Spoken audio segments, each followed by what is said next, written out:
مکمل ناول خون بہا قسط نمبر 3 بہترین علاج سے وہ جسمانی طور پر بالکل صحت مند تھی۔ دونوں بہن بھائی بس خاموشی سے ایک دوسرے کو دیکھ رہے تھے۔ زرخام کے پاس پوچھنے کے لیے بہت سے سوال تھے، لیکن وہ ابھی کوئی بھی جواب دینے کی پوزیشن میں نہیں تھی۔ زرخام ڈاکٹر نے اسے گھر لے جانے کی پرمیشن لینے کے لیے روم سے نکل گیا۔ اس کے جانے کے بعد صفوان چلتا ہوا اس کے قریب آیا اور بینچ پر بیٹھ گیا۔ زینیا نے الجھن بھری نظروں سے اسے دیکھنے لگی، جیسے اسے پہچاننے کی کوشش کر رہی ہو، لیکن بہت کوشش کے بعد بھی اسے وہ یاد نہیں آ رہا تھا۔ صفوان کو ڈاکٹر نے پہلے ہی بتا دیا تھا کہ کچھ لوگ اس کنڈیشن سے باہر آنے کے بعد اپنی یادداشت کا ایک حصہ بھول جاتے ہیں، لیکن وقت کے ساتھ ساتھ انہیں یاد آ جاتا ہے۔ آپ کون؟ وہ ڈری سہمی سی آواز میں بولی۔ میں زرخام کا دوست ہوں۔ اس کے جواب پر وہ دروازے کی طرف دیکھنے لگی جہاں سے زرخام گیا تھا۔ سفیان سمجھ گیا کہ اسے اس کا اتنا قریب بیٹھنا اچھا نہیں لگ رہا۔ اس سے دور ہٹ کر دیوار کے ساتھ ٹیک لگا کر کھڑا ہو گیا۔ موسم بہت خوشگوار ہو رہا تھا۔ زرخام نے ویل چیئر پہ سے اسے بازو میں اٹھا کر احتیاط سے گاڑی میں بٹھایا اور صفوان سے گلے ملا۔ جب وہ ٹھیک ہو جائے گی تو تم آ جانا صفوان، لیکن ابھی اسے کچھ وقت لگے گا۔ زرخام میں اس کی ذمہ داری اٹھانے کے لیے تیار ہوں۔ نہیں، میں تمہیں کسی آزمائش میں نہیں ڈالنا چاہتا۔ فی الحال وہ میری ذمہ داری ہے۔ وہ اس کا کندھا دباتا ہوا ڈرائیونگ سیٹ کی طرف بڑھ گیا۔ صفوان نے اپنے موبائل میں چپکے سے اس کی ایک تصویر لی اور تب تک وہاں کھڑا رہا جب تک اس کی گاڑی آنکھوں سے اوجھل نہ ہو گئی۔ اس کی گاڑی کے مخصوص ہارن پر زینب کا دل دھک دھک کرنے لگا۔ وہ سر جھکائے کمرے میں بیٹھی رہی۔ تھوڑی دیر کے بعد اسے باہر سے زائرہ بیگم کی رونے کی آواز آئی تو وہ تجسس کی وجہ سے باہر نکل آئی اور سامنے کا منظر دیکھ کر وہ ٹھٹک گئی، جہاں زائرہ خاتون زینیا کو سینے میں بھینچ کر زاروں قطار رو رہی تھی۔ وہ اسے دیکھنے کے لیے تھوڑا اور آگے بڑھ آئی اور زائرہ خاتون کے پیچھے آ کر کھڑی ہو گئی، کائی کلر کے قمیض شلوار میں ہم رنگ دوپٹہ رکھے۔ وہ بہت ہی پیاری لگ رہی تھی۔ زرخام علی خان کی نظر جو اٹھی تو پلٹنا بھول گئی۔ وہ آج پورے 1 ماہ کے بعد اسے دیکھ رہا تھا۔ زائرہ خاتون اس سے الگ ہوئی تو زینیا کی نظر زینب پر پڑی تو اس نے مسکرا کر زرخام کی طرف دیکھا۔ زرخام نے زینب پر سے نظر ہٹا کر مسکرا کر اسے دیکھا۔ یہ بھابھی ہے ہماری؟ زرخام نے اس کے چہرے پر ایک الگ چمک دیکھی اور اسبات میں سر ہلایا۔ زینیا نے اس کے لیے اپنی باہیں پھیلائیں تو وہ تھوڑا جھجک کے بعد اس کے گلے لگ گئی۔ زینیا کے ساتھ شہر سے ایک نرس بھی آئی تھی۔ اگلی صبح بہت خوشگوار تھی۔ زینیا کو رات بھر نیند نہیں آئی تھی اور زرخام بھی اس کے ساتھ جاگتا رہا تھا۔ اسے ڈر لگ رہا تھا کہ یہ نہ ہو کہ ایک بار پھر سے وہ سوئے اور واپس نہ اٹھے۔ رات کو زینیا نے اسے زبردستی کمرے میں بھیجا۔ وہ کئی دنوں کی بے آرامی کی وجہ سے اس کی آنکھ 10 بجے کے قریب کھلی۔ وہ فریش ہو کر نیچے آیا تو زینیا پہلے ہی ہال میں موجود تخت پوش پر برجمان تھی۔ زرخام اسے دیکھ کر مسکرایا۔ سیڑھیوں سے نیچے اتر رہا تھا جب اس نے زینیا کی رنگت متغیر ہوتے دیکھی۔ وہ آخری سیڑھی پر پہنچا تو دوسری طرف سے آتی زینب سے ٹکراتے ٹکراتے بچا اور ساتھ ہی وہ زینب کی پریشانی بھی بھانپ گیا۔ Good morning. Good morning. تم اوپر والے پورشن سے آ رہے ہو اور زینب نیچے سے آ رہی ہے۔ یہ کیا ہے؟ ہاں، وہ رات کو اس کی طبیعت خراب تھی تو یہ نیچے ہی سو گئی تھی۔ اس نے بہانہ بنایا۔ زینیا نے زینب کی طرف دیکھا تو اس نے بھی زرخام کی تائید میں سر ہلایا۔ تو تم بھی نیچے ہی سو جاتے۔ اوکے میڈم، جیسے آپ کہیں۔ غلطی ہو گئی ہم سے۔ زینب جاؤ نا، شہزادے کے لیے کافی لے کر آؤ۔ تم اس کے لیے کافی بناتی ہو نا؟ جی، زینب نے تھوک نکلا۔ جانتی ہو یہ کہتا تھا کہ جو اس کی بیوی ہوگی نا، وہ اسے بس اپنے آگے پیچھے ہی بھگائے رکھے گا۔ ہم اس سے کہتے تھے کہ وہ ہماری بھی بھابھی ہوگی اور ہم اس کی خوب کان بھریں گے تاکہ تم دونوں کی روز لڑائی ہو اور ہم اس لڑائی میں اپنی بھابھی کا ساتھ دیں گے۔ زینب مسکرا کر اسے دیکھنے لگی۔ وہ بہت باتونی تھی اور شرارتی بھی۔ زینب کے لیے آج کا دن بہت مشکل تھا کیونکہ زرخام علی خان سارا دن گھر میں موجود رہا تھا اور زینب اسی نظروں سے خائف رہتی تھی۔ ساتھ میں زینیا کی باتیں وہ شرمندہ شرمندہ سی پھرتی رہی۔ نہ جانے زرخام نے باپ کے بارے میں زینیا کو کیا بتایا تھا جو اس نے ایک بار بھی ان کے بارے میں نہیں پوچھا تھا۔ رات کو جب زرخام نے سونے کے لیے اپنے کمرے میں گیا تو زینیا اور زائرہ بیگم دونوں ابھی ہال میں بیٹھی تھیں۔ زرخام کے جانے کے بعد زینیا نے زبردستی اسے اوپر روم میں بھیج دیا۔ اس نے بہت بہانے بنائے لیکن کوئی بھی اس کے کام نہ آیا۔ وہ سست قدموں سے چلتی ہوئی اوپر آئی اور دروازے کے باہر کھڑے ہو کر 2-3 بار دستک دی، لیکن اندر سے کوئی آواز نہ پا کر وہ دروازہ کھول کر اندر داخل ہو گئی۔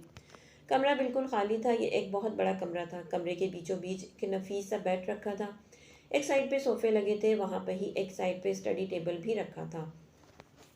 کمرے کے 2 اطراف میں کھڑکیاں تھیں جن پر بھاری پردے پڑے تھے۔ وہ عین درمیان میں کھڑی کمرے کا جائزہ لے رہی تھی جب واش روم کا دروازہ کھلا اور زرغام علی خان باہر نکلا۔ زینب نے اسے دیکھ کر تھوک نکلا، جو آنکھوں میں ایک جہان یہ اس کی طرف بڑھا تھا۔ وہ اپیہ نے زبردستی بھیجا ہے، اس کی زبان زرغام علی خان کے تیور دیکھ کر لڑکھڑائی تھی۔ وہ تھوڑی دیر کھڑا اسے دیکھتا رہا۔ زینب کی پلکیں بھاری ہونے لگی، اس کے لیے سر اٹھانا مشکل ہو گیا۔ اسے لگ رہا تھا اگر وہ تھوڑی دیر اور ایسے ہی کھڑی رہی تو وہ بے ہوش ہو جائے گی، اور اگلے ہی پل وہ اس کی باہوں میں جھول گئی۔ وہ اسے باہوں میں لیے ہونٹ بھیچے کھڑا تھا۔ عجیب لڑکی ہے، کیا میں اتنا ڈراؤنا ہوں جو یہ مجھے دیکھتے ہی ہوش و خروش سے بیگانہ ہو گئی؟ اس کے وجود کو بازو میں بھر کر اس نے بیڈ پر ڈالا اور اس کے منہ پر پانی کے چھینٹے مار کر اسے ہوش میں آتے دیکھ کر خود جا کر صوفے پر ہی بیٹھ گیا۔ اسے ڈیم کے لیے پیپر ورک کرنا تھا۔ 2 دن کے اندر اسے تمام کاغذی کارروائی مکمل کرنی تھی تاکہ جلد سے جلد ڈیم کی تعمیر شروع کی جا سکے۔ ہوش میں آتی زینب نے گردن موڑ کر ایک سائڈ پر بیٹھے زرغام علی خان کو دیکھا، جو لبوں میں سگریٹ دبائے کسی فائل میں سر دیے بیٹھا تھا۔ زینب کے دیکھنے پر اس نے ایک اچڑتی نظر اس پر ڈالی اور اٹھ کر لائٹ آف کر کے روم سے باہر نکل گیا۔ زینب کی آنکھوں میں آنسو جمع ہونے لگے۔ وہ خود ترسی کا شکار ہو رہی تھی۔ اس کا خیال تھا کہ زرغام علی خان نے صرف بہن کی محبت میں اسے اس کمرے میں جگہ دی ہے۔ اپنی سوچوں سے الجھتی رات کے نہ جانے کس پہر نیند کی دیوی اس پر مہربان ہوئی تھی۔ زینب کی نیند کی پرواہ کرتے ہوئے وہ دوسرے کمرے میں آ گیا، لیکن وہ کوئی کام ڈھنگ سے نہ کر سکا۔ اسے بار بار اسی کا خیال آ رہا تھا کہ وہ آج اس کے روم میں موجود ہے، جسے وہ خیالوں میں کئی بار اپنے روم میں دیکھ چکا تھا۔ اپنی سوچوں سے لڑتے لڑتے اس نے فائل بند کر دی اور باقی کا کام کل پر اٹھا کر وہ روم میں آ گیا۔ بغیر کوئی آواز کیے وہ روم میں داخل ہوا اور اس کی مخالف سمت سے آ کر اس کے برابر لیٹ گیا۔ اس کی طرف کروٹ لے کر ایک ہاتھ سر کے نیچے رکھتے ہوئے وہ اسے دیکھنے لگا۔ بلیک کپڑوں میں دوپٹے سے بے نیاز، آنکھوں میں کاجل کی ہلکی سی لکیر جو کناروں سے باہر نکلی ہوئی تھی، گلابی پنکھڑیوں سے ہونٹ۔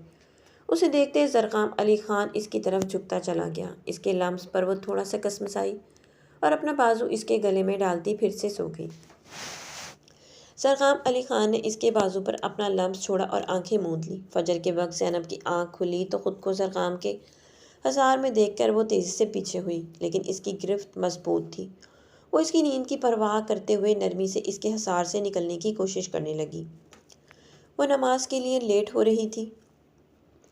اس کی تگ و دو میں پہلے ہی جاگ چکا تھا، لیکن اسے تنگ کرنے کے لیے اس نے اپنا حصار اور تنگ کیا۔ زینب کی حالت رونے والی ہو گئی تھی۔ زرغام علی خان نے اسے مزاحمت ترک کرتے دیکھ کر اپنی گرفت ڈھیلی کی اور رخ موڑ کر لیٹ گیا۔ وہ تیزی سے اس کے پیچھے ہوئی اور اپنی اتھل پتھل ہوتی سانسوں کو سنبھالتی اٹھ کر روم سے باہر نکل گئی، اور زینیہ اور زائرہ خاتون ناشتہ کر رہی تھیں جب وہ تیزی سے سیڑھیاں اترتا نیچے آیا۔ وہ سب کو سلام کرتا ہوا زینب کے جھکے سر پر ایک نظر ڈال کر اس کے عین سامنے والی چیئر سنبھال لی۔ زینب کے لیے نوالہ حلق سے اتارنا مشکل ہو گیا۔ صبح والا واقعہ یاد کر کے اس کی ہتھیلیاں بھیگنے لگیں۔ اس نے ایک چور نظر زرغام علی خان پر ڈالی اور خشمگین نظروں سے اسے ہی گھور رہا تھا، اور اس کی نظروں سے خائف ہوتی ہوئی زائرہ خاتون کی طرف دیکھنے لگی۔ زرغام علی خان کو زینب پر غصہ آ رہا تھا۔ وہ صبح نماز کے بعد اس کا انتظار کرتا رہا، لیکن وہ واپس روم میں آئی ہی نہیں۔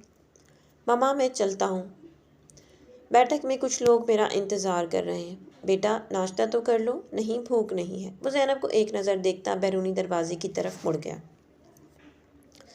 زرغام اس وقت بالکل خاموش بیٹھا تھا، کیونکہ لوگوں نے اسے بتایا تھا کہ جس جگہ پر ڈیم بنانا ہے وہاں کی کچھ زمین سفیر خان کی ہے، جو کہ سلطان خان کا بھانجا ہے۔ سردار زرغام، اگر اس نے زمین دینے سے انکار کر دیا تو آپ لوگ پریشان نہ ہوں، میں کرتا ہوں کچھ۔ اور سب ایک امید سے اسے دیکھتے وہاں سے جانے لگے۔ اس نے وہیں بیٹھے بیٹھے اسلام آباد میں موجود اپنے دوست سے رابطہ کیا اور اسے سفیر خان سے سہراب ڈیم میں اس کی آ رہی زمین کا سودا کرنے کے لیے کہا۔ سقام میں کوشش کرتا ہوں لیکن مجھے یہ ممکن نہیں لگ رہا، وہ بہت بگڑا ہوا نواب زادہ ہے۔ تم اس سے بات تو کرو، اگر وہ نہ مانا تو پھر دیکھتے ہیں۔ ٹھیک 2 گھنٹے بعد زرقام کے موبائل پر رنگ ہوئی تھی۔ زرقام وہ مان گیا ہے لیکن اس کی ایک شرط ہے کہ وہ اس زمین کی رقم بھی لے گا، اور کیا بولو یار، اور یہ کہ تم اس کے ساتھ ایک پریس کانفرنس کر کے کہو گے کہ سفیر نے تمہیں وہ زمین ڈیم کے لیے عطیہ دی ہے۔ قیمت لگائی ہے اس نے 10 کروڑ۔ زرقام علی خان نے ہونٹ بھینچ لیے۔ میں تمہیں پہلے ہی کہہ رہا تھا زرقام وہ 1 نمبر کا کمینہ ہے۔ 2 کروڑ کی زمین کا وہ 10 کروڑ مانگ رہا ہے۔ ڈن کر دو، لیکن زرقام یہ گھاٹے کا سودا ہے۔ اس کا اجر اللہ کے ہاں بہت زیادہ ہے، اس لیے اللہ کے لیے ہی سودا کرتے وقت نفع نقصان نہیں دیکھتے۔ اللہ اس کا بدلہ 10 گنا بڑھا کر دیتا ہے۔ اسے رقم ادا کر دو اور میری طرف سے صفوان کو کہو اس کے ساتھ پریس کانفرنس رکھ لے۔ اوکے سردار صاحب، جیسا آپ کا حکم، وہ شرارتاً بولا۔ اس کی بات پر زرقام کے ہونٹوں پر مسکراہٹ دوڑ گئی۔ وہ صوفے پر بیٹھی گہری سوچ میں گم تھی۔ اسے ماں کی یاد آ رہی تھی۔ نہ جانے ان کے ساتھ کیا ہوا ہوگا۔ اگر بابا کو پتہ چل گیا کہ مجھے موبائل ماں نے ہی دیا تھا تو اس سے آگے وہ سوچ ہی نہ سکی۔ یوں اسٹیچو بن کر رات نہیں گزرے گی۔ چینج کرو اور آرام سے سو جاؤ۔ گیلے بالوں میں برش چلاتا وہ بے تاثر لہجے میں کہہ رہا تھا، اور بنا اس کی طرف دیکھے سائڈ ٹیبل سے سگریٹ کا پیکٹ اور لائٹر اٹھا کر باہر نکل گیا۔ زینب جہاں کی تہاں بیٹھی رہ گئی۔ اس کی کلون کی خوشبو چاروں اور پھیل گئی تھی۔ رات کا نہ جانے کون سا پہر تھا۔ اس کی آنکھ کھلی، بیڈ کے دوسرے کنارے پر لیٹے زرقام کو دیکھ کر وہ لمحے بھر کو ٹھٹکی۔ اس نے اپنی ساری زندگی میں اتنا وجیح مرد نہیں دیکھا تھا۔ کھڑے کھڑے مغرور نقوش سے جھلکتی بے نیازی۔ وہ یکٹک اسے دیکھ رہی تھی کہ زرقام نے ایک دم سے اس کی طرف کروٹ لے لی۔ زینب نے سٹ پٹا کر اپنی نظروں کا زاویہ بدلا، جیسے اس کی چوری پکڑی گئی ہو۔ صبح ٹوٹ کر بارش برسی تھی۔ اسے بارش سے عشق تھا۔ ٹھنڈی ہوا کے جھونکے اس کے نم بالوں سے چھیڑ چھاڑ کرتے گزر جاتے۔ اس نے شرارت سے منڈیر پر بیٹھے سارے کبوتر اڑا دیے۔ تبھی وہ اس کے قریب آ کر کھڑا ہو گیا۔ مجھے تم سے کچھ کہنا ہے۔ زینیا ابھی بابا کے بارے میں نہیں جانتی، اور نہ ہی وہ تمہارے بارے میں جانتی ہے کہ تم کون ہو۔ مجھے اپنی بہن سے بہت محبت ہے۔ میں نہیں جانتا سب کچھ جاننے کے بعد اس کی تمہارے ساتھ رویہ کیسا ہوگا، اس لیے سوچ لو کہ تمہیں یہاں اس گھر میں رہنا ہے یا نہیں۔ اور آپ اس سب میں کہاں کھڑے ہوں گے؟ وہ الفاظ اس کے منہ سے رک رک کر نکلے۔ میں تمہیں کسی غلط فہمی میں نہیں رکھنا چاہتا۔ ابھی وقت تمہاری مٹھی میں ہے۔ واپسی کے دروازے کھلے ہیں، جو چاہے فیصلہ کرو۔ میں رکاوٹ نہیں بنوں گا، کیونکہ مجھے زبردستی اور بے ایمانی سے نفرت ہے۔ ایک نظر اس کے پتھرائے ہوئے چہرے پر ڈالتا ہوا وہ باہر نکل گیا۔ تو زینب سلطان، تمہارے لیے زندگی نے یہ راستہ منتخب کیا ہے۔ اس نے اپنی زندگی کے سود و زیاں کا حساب لگانا چاہا۔ اگر زندگی سے اس شخص کو نکال دوں تو مجھے صرف خسارہ ہی خسارہ نظر آتا ہے۔ فیصلہ تو ہو چکا تھا اس یونانی دیوتاؤں جیسی آن بان رکھنے والے شوہر سے۔ اسے پہلی نظر میں محبت ہو گئی تھی، اور اس محبت کی خاطر سب کچھ ہارنے کے لیے تیار تھی۔ مجھے اب کہیں نہیں جانا۔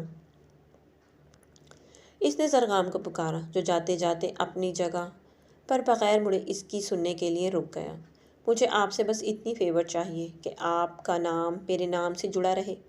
وہ بے خود سا اس کے چہرے پر پھیلتی بوندوں کو دیکھتا رہا۔ گزرے 6 ماہ میں زینیا بہت بہتر ہو گئی تھی، اور زرقام نے وعدے کے مطابق صفوان کو اپنے ماں باپ کو حویلی لانے کا عندیہ دے دیا تھا، اور وہ سن کر پہلی فرصت میں ماں اور باپ کو لے کر حویلی پہنچ آیا۔ حویلی میں ان کا شاندار استقبال کیا گیا، اور زینیا کی رضامندی سے منگنی بہت دھوم دھام سے ہو رہی تھی۔ زرقام نے زینیا کو بتا دیا تھا اس کے ہاتھ میں جو ہیرے کی انگوٹھی ہے وہ ہاسپٹل میں اسے سفیان نے پہنائی تھی، اور وہ حیرت سے منہ کھولے صفوان کو دیکھنے لگی، جو آنکھوں میں خوشیوں کا ایک جہان لے کر اسے دیکھ رہا تھا، اور اس کی نظروں سے گھبرا کر زینیا نے نظریں جھکا لیں۔ تقریب خاصی وسیع پیمانے پر کی گئی تھی۔ زائرہ خاتون نے اپنے سب جاننے والوں کو مدعو کیا تھا۔ زینیا شہر سے آئی پارلر والی سے تیار ہو کر بہت خوبصورت لگ رہی تھی۔ اس کے لیے صفوان نے اپنی پسند سے بھاری کام والا پنک کلر کا جوڑا لایا تھا۔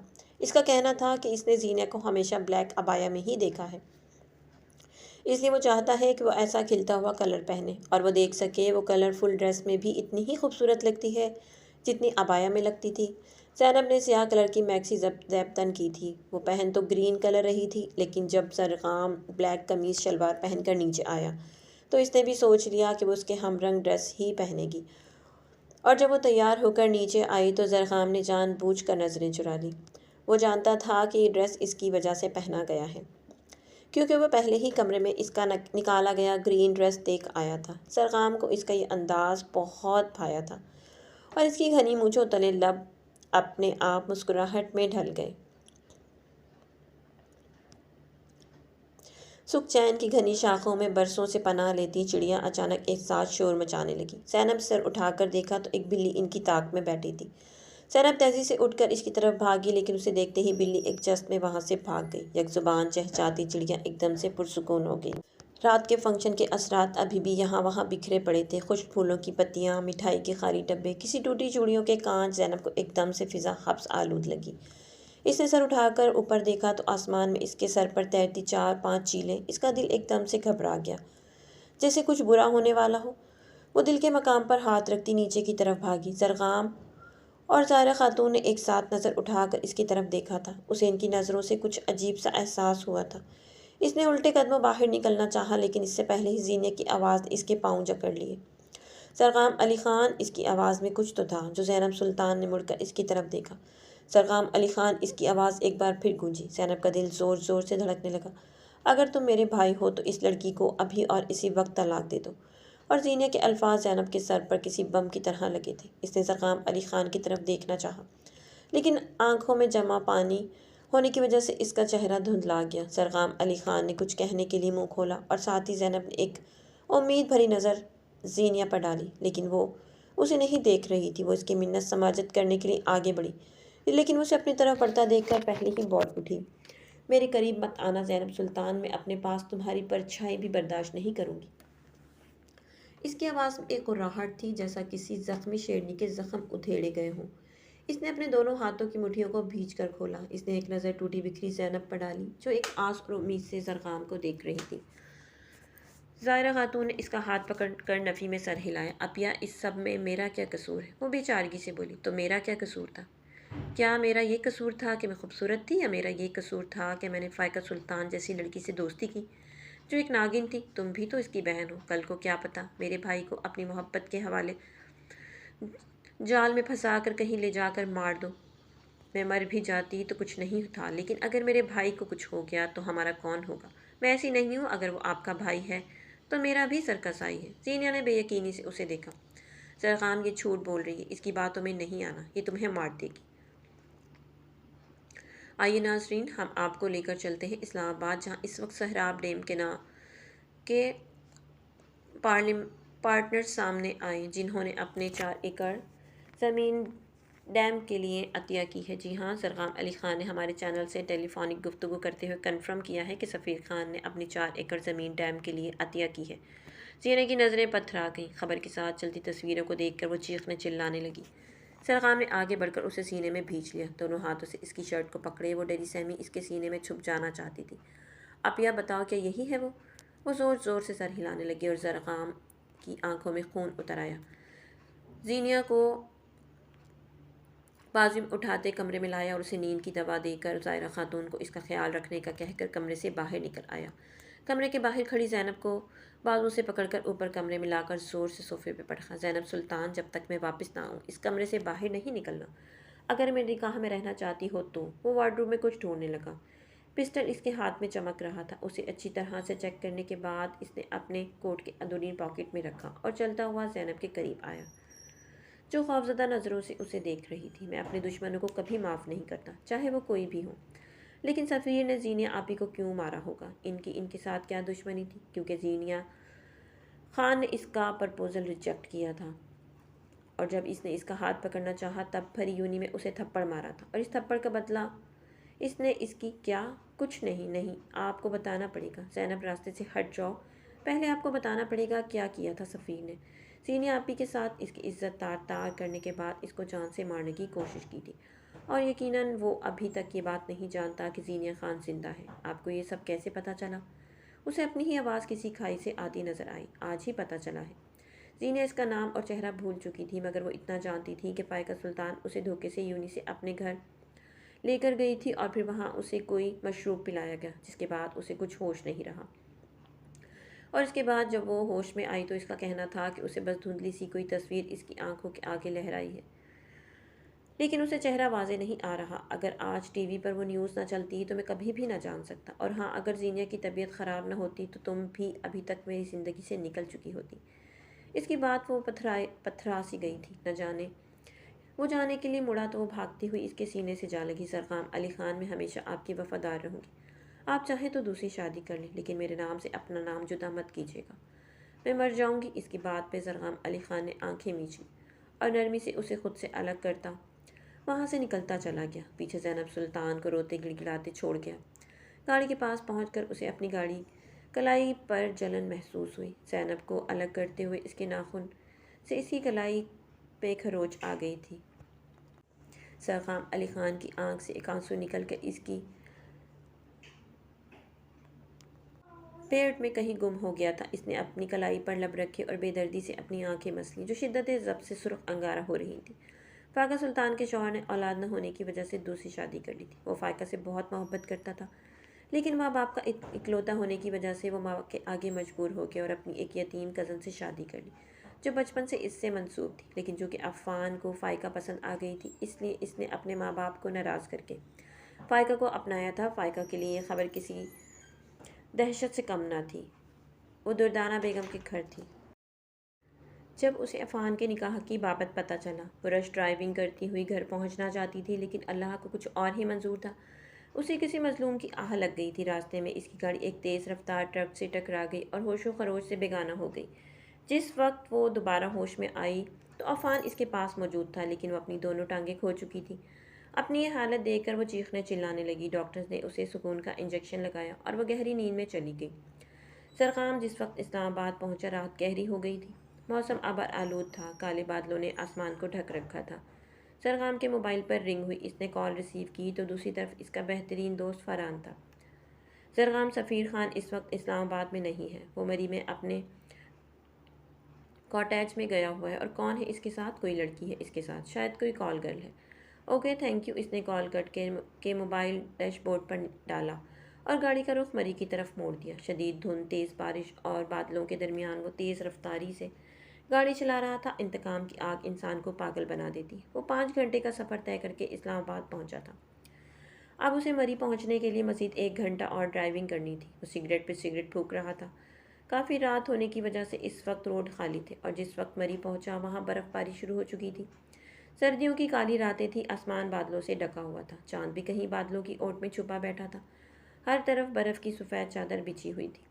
اس نے اپنی گاڑی کا بیچ سے کافی پہلے ہی پارک کی اور ماسک سے چہرہ ڈھک لیا۔ وہ بہت احتیاط سے آگے بڑھ رہا تھا اور کاٹیج کے سامنے سے ہوتا ہوا ایک لمبا چکر کاٹ کر اس کے اگبی حصے میں پہنچا، جہاں 5 فٹ کی ایک ایلومینیم کی ونڈو تھی۔ اس نے پاس پڑا ایک پتھر اٹھایا اور شیشے پر دے مارا، جس سے رات کے گہرے سناٹے میں شور پیدا ہوا، لیکن صرف چند لمحوں کے لیے تھا، اور وہ کانچ ہٹاتا ہوا اندر داخل ہوا اور سامنے کمرے کے کھلے دروازے سے اسے سفیر نیم برہنہ حالت میں بیڈ پر پڑا نظر آیا۔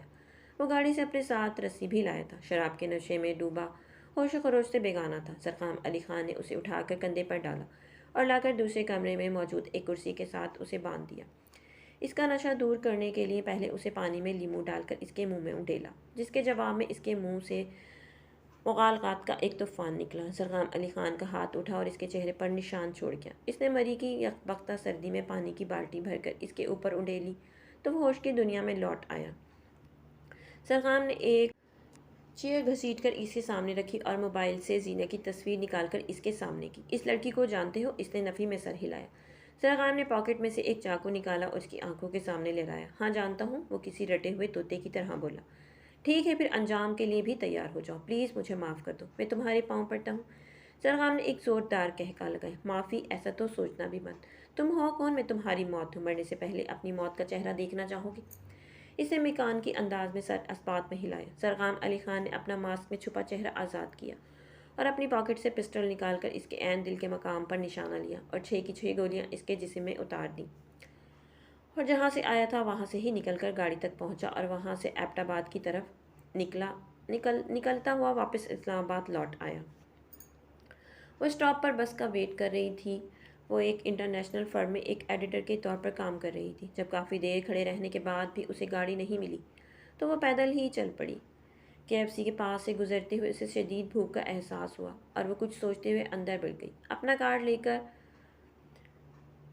وہ چیئر سنبھال رہی تھی جب اسے جانی پہچانی آواز سنائی دی گئی۔ اس آواز کو وہ لاکھوں میں بھی پہچان سکتی تھی۔ اس نے رخ موڑ کر دیکھا تو وہی تھا۔ اس کے لب خفیف سے واہ ہوئے اور پھر آپس میں پیوست ہو گئے۔ آنکھوں میں نمی آ ٹھہری۔ بیگ کے سٹیپس پر اس کی گرفت مضبوط ہوئی۔ وہ زرغام علی خان تھا۔ بلا شبہ وہ اسے پورے 6 سال کے بعد دیکھ رہی تھی۔ اس نے جلدی سے رخ موڑ لیا۔ مبادن وہ اسے دیکھ نہ لے۔ کسی بات پر وہ ہنسا تھا۔ اس کے ساتھ زینیہ، صفوان اور ایک 4 یا 5 سال کا بچہ بھی تھا۔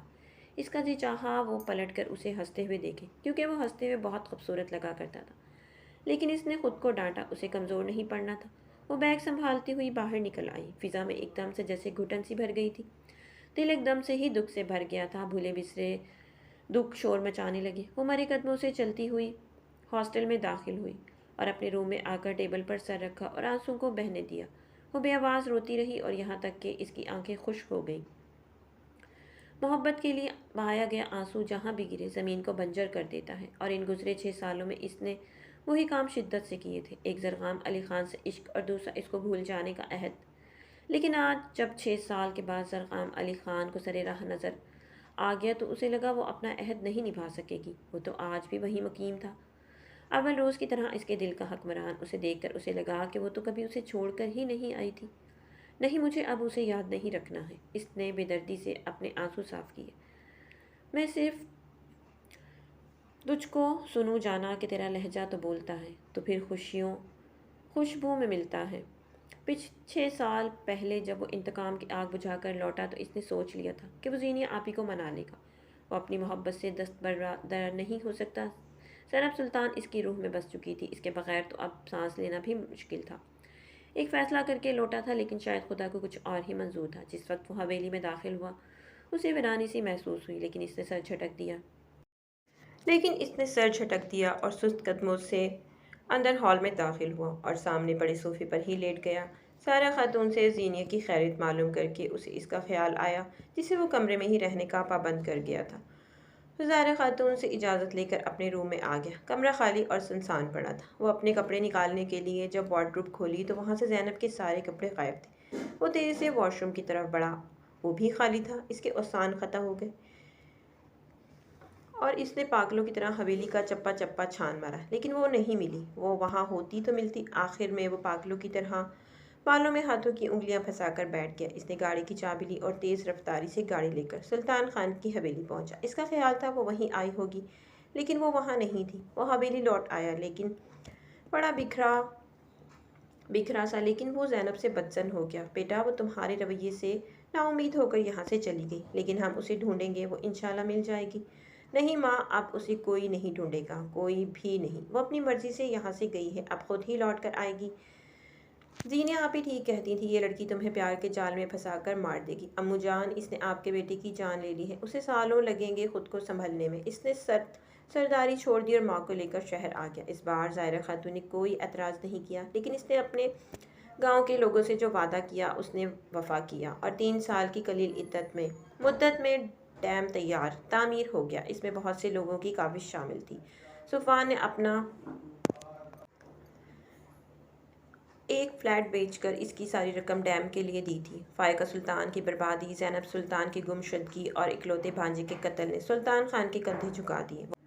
وہ اب فالج کا شکار ہو کر بستر مرگ پر پڑا تھا، اور اب اسے خدا بھی یاد آیا تھا۔ اس نے اپنی شہر میں موجود ساری زمین بیچ کر ڈیم کے لیے پیسے دے دیے تھے۔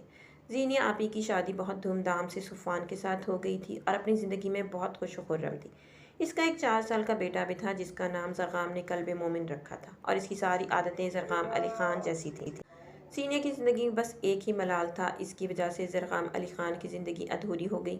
اس نے اپنی پرانی جاب پھر سے شروع کر دی اور پاکستان میں کم ہی ٹکتا تھا، کبھی کہاں اور کبھی کہاں۔ اس کی زندگی کا مقصد بس لوگوں کی خدمت تھا۔ آج بھی اس پر بہت سی لڑکیاں مرتی تھیں اور کہیں ایک اسے پرپوز بھی کیا، جس کے جواب میں وہ انہیں بتاتا تھا کہ وہ شادی شدہ ہے، اور اپنے موبائل میں موجود چند ایک تصاویر تھیں زینب کی۔ جو وہ ثبوت کے طور پر پیش کرتا۔ رات کو جاگتے رہنے کی وجہ سے صبح اس کی آنکھ دیر سے کھلی۔ وہ جلدی سے فریش ہو کر بغیر ناشتہ کیے ہی نکل آئی۔ آج لیٹ ہونے کی وجہ سے اس نے پوائنٹ سے جانے کا فیصلہ ترک کیا اور پاس سے گزرتے رکشے کو روک کر پتہ سمجھا کر بیٹھی تھی۔ جب اس کے موبائل پر رنگ ہوئی، دوسری طرف اس کی یونیورسٹی دوست علینا تھی، جو کہ اب اس کی کولیگ بھی تھی۔ اسلام آباد میں آ کر وہ شروع میں اس کے گھر ہی رہی تھی اور اس کے تمام حالات سے بخوبی آگاہ تھی۔ اس نے کال ریسیو کی تو دوسری طرف سے اس کی تشویش میں ڈوبی آواز ابھری، ہیلو زینی، کہاں ہو؟ کیا ہوا ہے؟ تم ابھی تک کہاں ہو؟ علینا، میری آنکھ لیٹ کھلی ہے تو بس میں راستے میں ہی ہوں، اوکے جلدی سے آؤ۔ وہ آفس میں پہنچی تو علینا اس کے ہی انتظار میں تھی۔ وہ شاید اسے کچھ بتانا چاہتی تھی، لیکن زینب کو دیکھ کر وہ ٹھٹک گئی۔ ہانی، تم اتنا لیٹ کیوں ہو؟ یہ تمہاری آنکھیں اتنی سرخ کیوں ہو رہی ہیں؟ وہ کھوجتی نگاہوں سے اسے دیکھ رہی تھی۔ وہ نظریں چرا گئی۔ رات کو ٹھیک سے سوئی نہیں؟ اچھا، علینا نے بے یقینی سے اسے دیکھا مگر بولی کچھ نہیں، کیونکہ سامنے سے ان کا ایم ڈی خاور آ رہا تھا۔ ان دونوں نے جلدی سے اپنی اپنی سیٹ سنبھال لی، لیکن 5 بجے تک وہ کوئی بھی کام نہ کر سکی۔ اس کا ذہن الجھا ہوا تھا۔ علینا نے اسے نوٹ کیا لیکن بولی کچھ نہیں۔ اس کی عادت نہیں تھی خواہ مخواہ کھوجنے کی۔ لنچ بریک میں وہ دونوں کیفیٹیریا جا رہی تھی اور سیڑھیوں پر ٹھٹک کر رک گئی، کیونکہ وہ ایم ڈی خاور حسن سے گفتگو کرتا ہوا اوپر کی طرف آ رہا تھا۔ وہ جلدی سے اسے چھپنا چاہتی تھی، لیکن عین اسی لمحے اس نے بات کرتے اوپر کی طرف دیکھا اور اس لمحے کے لیے تیار نہیں تھی۔ زینب سلطان کا دل کسی نے مٹھی میں لے لیا۔ وہ بھی کچھ لمحے ٹھٹر کر اگلے ہی پل وہ پھر سے گفتگو میں مشغول ہو گیا تھا۔ گیٹ سائڈ پلیز، کسی نے کہا تو وہ گویا فاسوں میں لوٹ آئی۔ اس نے جلدی سے زینہ عبور کرنے کی کوشش کی اور اسی چکر میں وہ دھڑام سے نیچے جا گری۔ جوتے کی ایڑی ٹوٹ گئی تھی۔ وہ شرمندگی سے سر بھی نہ اٹھا سکی۔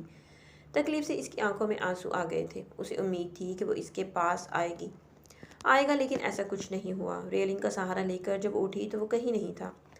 اس کی کوہنی چھلنی ہو گئی تھی۔ وہ بیگ سنبھالتی ہوئی اٹھی اور ڈسپینسری چلی آئی۔ بینڈیج کروا کر جب وہ باہر نکل کر آئی تو وہ سامنے آ گیا تھا۔ بلیک 3 پیس سوٹ زیب تن کیے، آنکھوں پر سن گلاسز چڑھائے، اپنے اکھڑ اور مغرورانہ انداز میں اس کے ساتھ کچھ بولنے سے پہلے ہی بول اٹھا، مجھے پتا تھا تم ادھر ہی آئی ہوگی۔ کیسی ہو؟ اس نے نم آنکھیں اٹھائیں لیکن بولی کچھ نہیں۔ ان 6 سالوں میں تم ذرا بھی نہیں بدلی، ویسی ہی ہو۔ وہ بات 6 سالوں کی کر رہا تھا، لیکن احساس یہ دلا رہا تھا کہ 6 گھنٹے بعد مل رہے ہو۔ وہ بھی کہنا چاہتی کہ تم بھی نہیں بدلے، وہی اکڑ اور غرور جو کا تو ہے، لیکن زبان اس کا ساتھ نہیں دے رہی تھی۔ میں نہیں جانتی کہ آپ کون ہیں۔ اس نے امٹ کر آنے والے آنسو کو پیچھے دھکیلا اور دوسری جانب مڑ گئی، اور وہ بھی اس پر ایک قہر برساتی نظر ڈال کر وہاں سے نکل گیا۔ گاڑی میں بیٹھ کر اس نے اپنا سارا غصہ اسٹیئرنگ پر نکالا۔ میں ہی پاگل ہوں جو اس لڑکی کے پیچھے خوار ہو رہا ہوں۔ اس نے موبائل نکالا اور زینیا کو کال ملائی۔ ہیلو کی آواز سنتے ہی وہ بول پڑا، زینیا آپی، آپ کل مجھ سے کسی لڑکی کی بابت پوچھ رہی تھی۔ آپ اور امو جان جا کر بات کر لیں، اس کے گھر والوں سے مجھے کوئی اعتراض نہیں ہے۔ یہ کہہ کر اس نے کال کٹ کر دی۔ تو میرے پیارے ریڈرز، امید کرتی ہوں کہانی آپ کو اچھی لگی ہوئی۔ کہانی اچھی لگی تو کمنٹ باکس میں اپنی قیمتی رائے کا اظہار ضرور کیجیے گا۔ اللہ حافظ۔